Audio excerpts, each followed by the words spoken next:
Hello friends, কেমন আছেন আপনারা সবাই? আশা করছি আপনারা সবাই খুব ভালোই আছেন। আমরাও খুব ভালো আছি। আজকে ওয়েদারটা খুব সুন্দর, বৃষ্টির বাজার, তো সেই জন্য আজকে সবাই বললো চলুন আজকে পিঠে বানানো হবে, পুলি পিঠে সেই জন্য বানানো হবে। কিভাবে বানাই চলুন আপনারা দেখতে থাকুন। আজকে বাঁধাকপি দিয়ে আর আর হচ্ছে ডাল দিয়ে তৈরি হবে। চলুন দেখতে থাকুন কিভাবে আমরা বানাই। দেখুন এখানে চালের গুঁড়ো করে রাখা হয়েছে, সেটাই মাখানো চলছে অল্প করে একটু গরম জল দিয়ে। আর তো আপনাদের দিকে আর দেখানো হলো না। এই দেখুন এরকমভাবে ভালোভাবে ডলে নিতে হবে যাতে করে একটু সফট আর নরম হয়ে যায়। প্রথমে কিন্তু একটু চিটচিটে হয়ে যাবে, কিন্তু মাখাতে মাখাতে জিনিসটা খুব নরম ও সফট হয়ে যাবে। চলুন ভালো করে এবারে মাখিয়ে নিই, তারপর আবার আপনাদেরকে দেখাচ্ছি। দেখুন এখানে বাঁধাকপির তরকারি কিন্তু রেডি হয়ে গেছে পিঠে তৈরির জন্য, আর এখানে হয়েছে ডাল। চলুন এবার কিভাবে তৈরি করি আপনারা দেখতে থাকুন।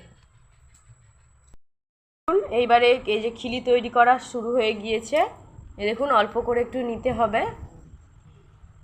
এরকমভাবে প্রথমে পাক গোল গোল করে ঘুরিয়ে নিতে হবে। এই দেখুন এবারে অল্প অল্প করে সাইড দিয়ে চাপ দিয়ে দিয়ে এরকম গোল গোল তৈরি করে নিতে হবে খিলি করার মতো। চলুন এবারে কিভাবে তৈরি করি আপনারা দেখতে থাকুন। একটু ডাল আমরা দিয়ে দিয়েছি ওই যে খুলি তৈরি করার ভেতরে।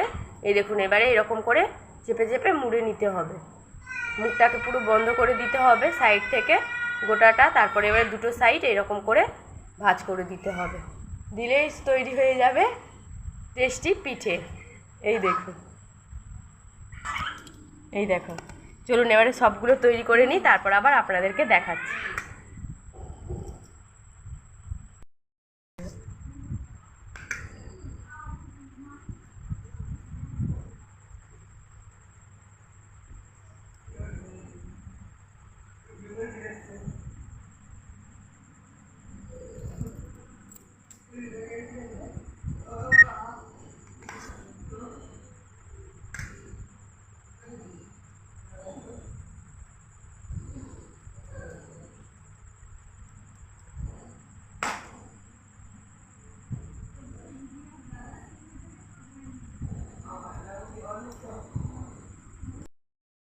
বসিয়ে দিয়েছি, আপনারা এবারে দেখতে থাকুন।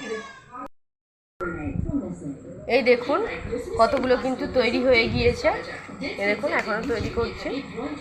চলুন সবগুলো এবারে তৈরি করে নিই, তারপর আবার আপনাদেরকে দেখাচ্ছি।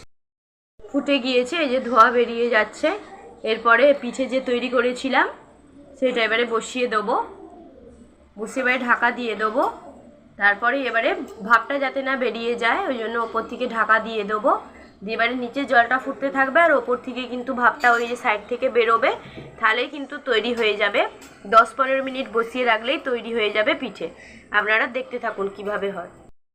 এবারে বাঁধাকপির ডালের তো আমাদের কমপ্লিট হয়ে গিয়েছে। এবারে বাঁধাকপি যে করেছিলাম রান্না সেইটাই এবারে সেই একইভাবে ডালটাও যেইভাবে হয়েছিল সেই রকমই পুরোগুলো দিয়ে এবারে তৈরি করে নেবো সাইড দিয়ে চেপে চেপে। চলুন এবারে সবগুলো তৈরি করে নিই, আপনারা দেখতে থাকুন।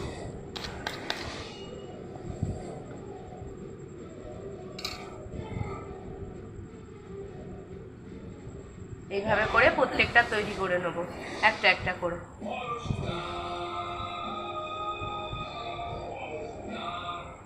এই দেখুন দেখেছেন কত সুন্দর হয়ে গিয়েছে। চলুন এবারে সবগুলো তৈরি করে নিই একে একে।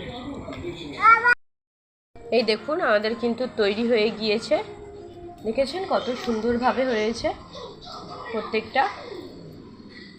চলুন একে একে এবারে সব তৈরি করে নিই, তারপর আবার আপনাদেরকে দেখাচ্ছি।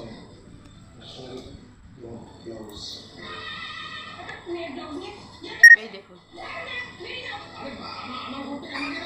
এইভাবে তৈরি করতে হবে, আপনারা দেখতে থাকুন।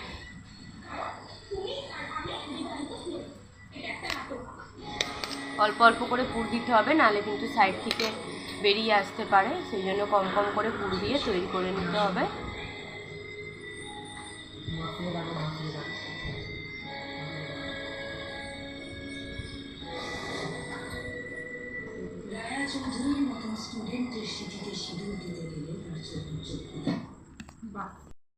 কমপ্লিট হয়ে গিয়েছে। উপর থেকে দেখেছেন কত সুন্দরভাবে সাদা সাদা টাইপের হয়ে গিয়েছে, আর অল্প করে তার এবার একটু অল্প করে একটু জল দিয়ে দিচ্ছি, যাতে না জড়িয়ে যায় পিঠেটা, সেই জন্য ওপর থেকে হালকা পরিমাণ একটু জল দিয়ে দিতে হবে। চলুন এবারে নামিয়ে নিই।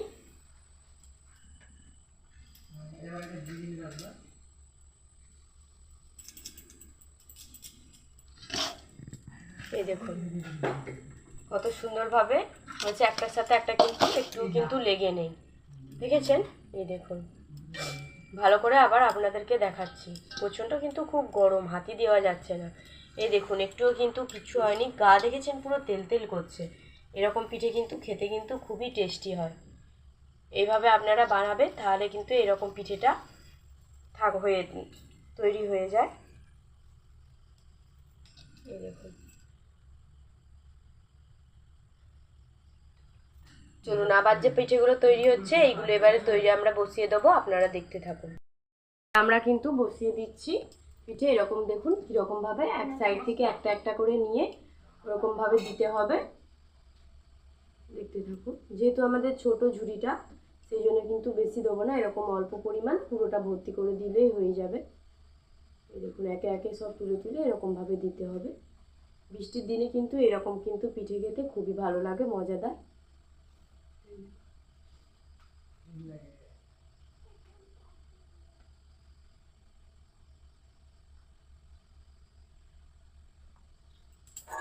এবারে ওপর থেকে আমরা ঢাকা দিয়ে দেবো, আগেরটা যেরকম তৈরি করেছিলাম সেম প্রসেস। চলুন এবারে তৈরি হয়ে যাক 10-15 মিনিট, তারপর আবার আপনাদেরকে নামিয়ে দেখাচ্ছি। এই দেখুন আমাদের কিন্তু কমপ্লিট হয়ে গিয়েছে পিঠে, পুর পিঠে তৈরি কমপ্লিট হয়ে গিয়েছে। এই দেখুন আমাদের কিন্তু পুর পিঠে তৈরি হয়ে গিয়েছে, দেখুন কত সুন্দর হয়েছে, একটুও কিন্তু জড়ায়নি, আর গাগুলো কিন্তু তেলতেলে হয়েছে। আমি যেইভাবে অতি সহজে রান্না করেছি আপনারাও তৈরি করে দেখবেন, এই রকম খুব সহজে ভালো পিঠে তৈরি হয়ে যাবে। এই দেখুন, আপনাদের যদি ভালো লেগে থাকে অবশ্যই কিন্তু আমার চ্যানেলটাকে সাবস্ক্রাইব করতে একদম ভুলবেন না। চলুন আজকের মতো টাটা, নিয়ে আসছি পরবর্তীতে অন্য একটা নতুন ব্লগ। ততক্ষণ পর্যন্ত আপনারা ভালো থাকবেন, সুস্থ থাকবেন, টাটা।